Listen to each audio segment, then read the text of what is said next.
खातून है, उनका 23 साल उनकी उम्र है और उनका वेट 40 है।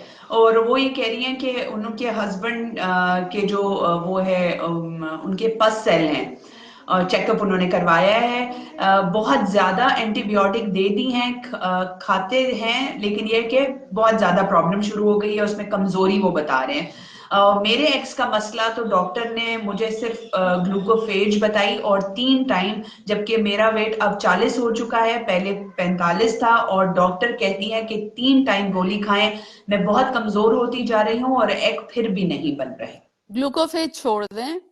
और ग्लूकोफेज जैक बनाने वाली दवाई नहीं है, तो ये सिर्फ शुगर के इंसुलिन लिए है, नहीं, ये डायबिटिक। इंसुलिन अच्छा। इंसुलिन रेजिस्टेंस को भी कम हम्म, करती है। उससे एक हम्म, इनफर्टिलिटी में उसका एक एक उसका यानी कि उसका यूज होता है, but not in her, like without seeing that what is the reason of eggs जो नहीं प्रॉपरली बन रहे। इस तरह हमारे यहाँ भी, अब आप मुझे मैं क्या बताऊं आपको। आप 25 करोड़ आवाम है जो कि सड़कों पे दौड़ रही है, और 25 करोड़ आवाम के लिए ना उतने फर्टिलिटी स्पेशलिस्ट हैं।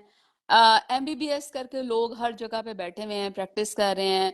एमबीबीएस किए हुए लोग डिस्पेंसर तक प्रैक्टिस कर रहे हैं, एलएचवीज प्रैक्टिस कर रही हैं, दाइयां प्रैक्टिस कर रही हैं, जिन्हें थोड़ी सी एक दो दवाइयों का नाम आता है, वो कंप्लेन सुन के दवाइयां लिखने चल पड़ते हैं। तो मैं कैसे आपके ये मसाइल हल करूं? मैं सिर्फ आपको एक टिप दे सकती हूँ कि this is the tip, you have to do that. आगे से अगर आप अपने आप के मुतालिक खुद पढ़ के नहीं सीखना चाहते, तो यकीन कीजिए कि आप हमेशा इसी तरह, पंजाबी में कहते हैं रुलना, रुलते ही रहेंगे। बिलीव मी, एमबीबीएस के बाद नॉलेज शायद इतनी भी नहीं होती, क्योंकि एमबीबीएस का मतलब है bachelor of medicine and bachelor of surgery. तो बैचलर का मतलब ये है कि जिससे आपने बीबीए किया हो। बैचलर ऑफ बिजनेस है, बीबीए को क्या आता है मुझे ये बताएं, या बैचलर ऑफ बीसीएस या इस तरह। तो बैचलर इज इब्तदाई डिग्री। उस इब्तदाई डिग्री के बाद लोग, वो ज्यादा थ्योरेटिकल होती है, उसमें आप अस्पतालों में जाके मरीज जरूर देखते हैं, लेकिन आपको डिसीजन मेकिंग और आपका डायग्नोसिस और वो सारी चीजें मजबूत नहीं होती। उसके लिए या तो आपको बड़े अस्पतालों में बहुत साल और काम करना पड़ता है, जिसे अप्रेंटिसशिप कहते हैं, या फिर आपको अगले इम्तहान पास करने पड़ते हैं।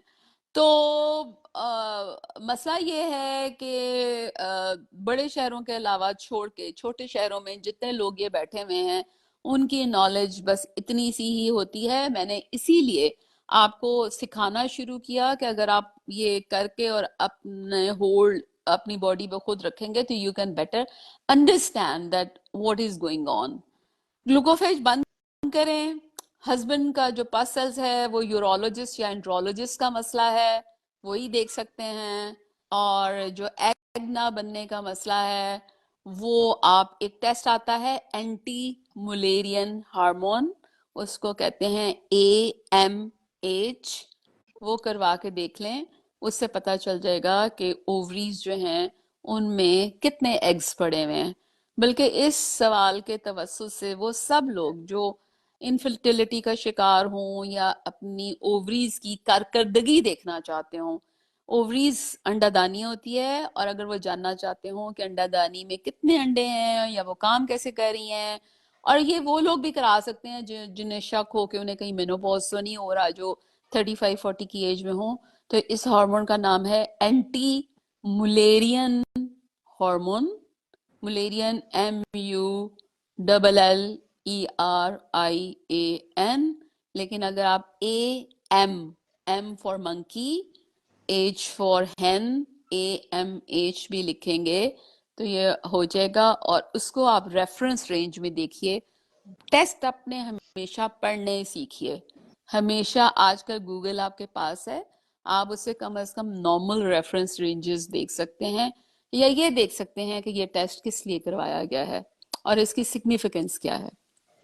तो इससे वो सारे लोग जो इनफर्टिलिटी के साथ स्ट्रगल कर रहे हैं या जिन्हें अंडों का मसला है, वो कोई भी और टेस्ट कराने की बजाय ये टेस्ट कराएं, तो they will know where do they stand, उनकी एक्चुअल सिचुएशन क्या है।